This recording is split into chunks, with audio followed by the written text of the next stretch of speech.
Dubai Sport Trend, Bobi Wine yayongedde oleeta obuzibu neera. You know, sometimes waliwo ebintu ebimu ebikolebwa Muganda agamba nti okaladda kaddadda envunyu ogirira mu katiko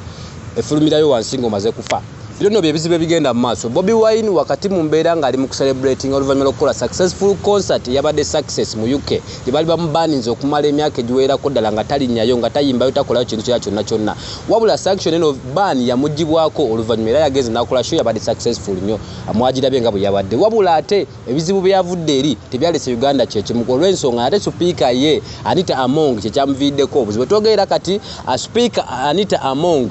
ayateeddwako bano bakitwandise nga sanction oba kiwandiise akazito okuva mu ggwanga erya UK era nga twetwogera takyakkirizibwa kulinnya mu ggwanga lino erya UK. Awo no serious source of course nenga kiva kuki ativera kazito bole Bobi Wine kabadde ateekawo nnyo ng'agezza kulabika nti alabisa abantu bano okuva mu parliament abantu bano okuva mu government ab'enjawulo bagenzi bano okulawo n'okubba ssente z'omuliwo omusolo. Emu ku nsonga enkukunivu eziviiriddeko omukyalo Nanito omu okulabika nga ate ateerebwako bbaani no bakazito kano z'ensonga nez'ekkalamoja ez'amabaati gali ge yali aho. Ojjukira ensonga ezaaliwo awo abantu beyagabanya amabaati awo nga speaker authority ye abamu ne babakwata abamu ne bagezaako kulabika nti badduka nago mu ngeri efaanaganako bwe. So byamuviiddeko obuzibu. Government ya UK yatudde olunaku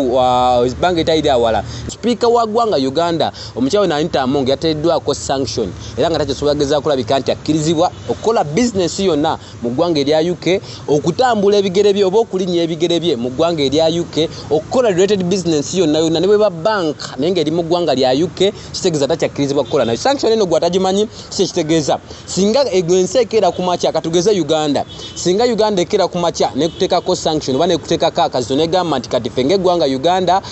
gundi ne gundi omunakenya tumutaddeko sanction, kitegeeza nti nga gwe gwebetaddeko tokkirizibwa ate n'okufuna visa oba n'okulinnya ekigere mu ggwanga erya Kenya. Sorry, mu ggwanga erya Uganda ba Uganda ekutaddeko sanction eyo. Si kyokka ne bobeera n'omuntu ng'abadde mu ggwanga lya Uganda ng'obadde okulagana naye mu ngeri ya business wato kyakkirizibwa gezaako kulabika nti okulagana naye. Tulina banka ez'enjawulo abantu bano ba government officials badde ne ssente nnyingi bagezaako kulabika nti bazikukusa naye nga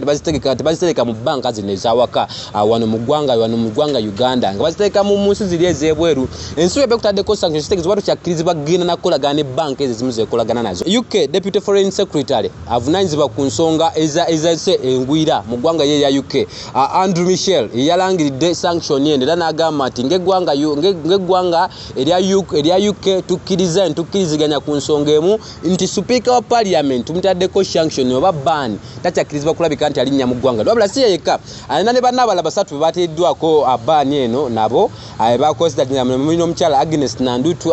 omujjukira ono yali munnamawulire of course n'akyuka n'agenda ku side eri. We congratulate bannayuganda tubeebaza okulabika nti muyimiridde kimu mu mbeera efaanaganako bwetyo. Of course kiyinza obba si kyasanyu okubeera speaker Anita Among bamutaddeko sanction eno naye ate ku side y'omuntu oli owa wansi alumizibwa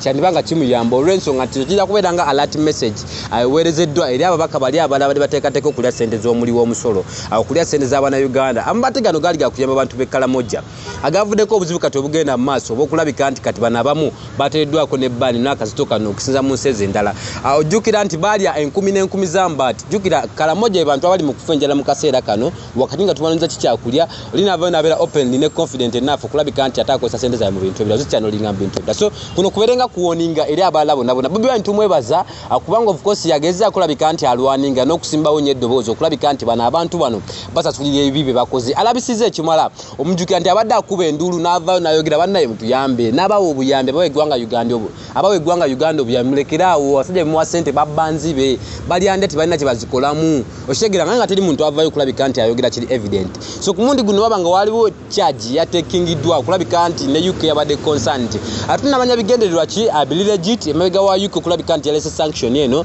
but ekiriwo kati kiriwo yeegamba nti yakireserwa kulabika nti kisobola okugeza kulabika nti kiyamba omuntu wa bulijjo kubanga bo bagati tebali ready kudiringana muntu yenna ali selfish yagalizanga ye. You can imagine nti gw'otudde oyidde miliyoni 10 zandiyambye abantu abalala 10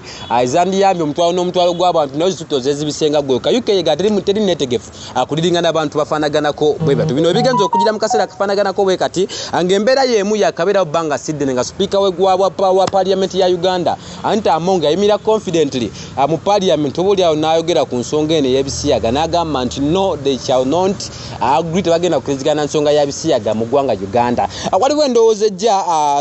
versus n'ebiriwo kati nga bannayuganda bamu bagamba nti oboli awo UK eno yatunuwidde speaker ono bayagadde gezaako kulabika nti bamubonereza na kufunulira mbeera mu mbeera efaanaganako bweti ate ye Bobi Wine byamugudde mu matu ensonga ezo ne zigenda mu maaso ye yakyakyansiza ng'oboli yakyakyansiza ng'oboli awo akimezezza okwenja n'agaba bannaye bukyannowana ebbanga okumala ebbanga finally eddoboozi lya liddiddwamu Bobi Wine yacelebrates era n'asanyuka neenyumiriza nnyo mu bazungu bawo n'agamba nti obaoli awo baali balwawo dde okukola ekintu ekifaanaganako bweti era ye asaba mu bigambo bya Bobi Wine agamba singa at least embeera efaanaganako bweti bagiteeka ne ku mukulu Museveni singa obaoli awo tebagikomya ku bantu bano bakola nabo ne batuuka ne ku Museveni mwennyini kubanga yakulembera abantu bano migambo ya Bobi Wine alaga obulumi bungi nnyo of course bannayuganda bavudde ne bagamba nti Bobi Wine lwaki bijidde mu kaseera nga sanction eteereddwa ku Anita Among emiteereddwako mu kaseera nga Bobi Wine ye yakamala okumwegibwako kyekibuuzo ne kibeerawo nga kiraga nti obulamu mu ngeri yonna yonna Bobi Wine ali behind this abalala ne bagamba nti bijidde bitya mu kaseera kano nga Bobi Wine yakamala okuva mu UK still okubayo ekivulo kyadde successful akitegeeza nti bano bamaze kula amaanyi ga Bobi Wine baleka realizing how these people are weak amazima gali nti coming up ne sanction efaanaganako bwetu jukira mwaka 2019 mwaka 2019 America yavaayo direct ne sanctioning omukulu Kayihura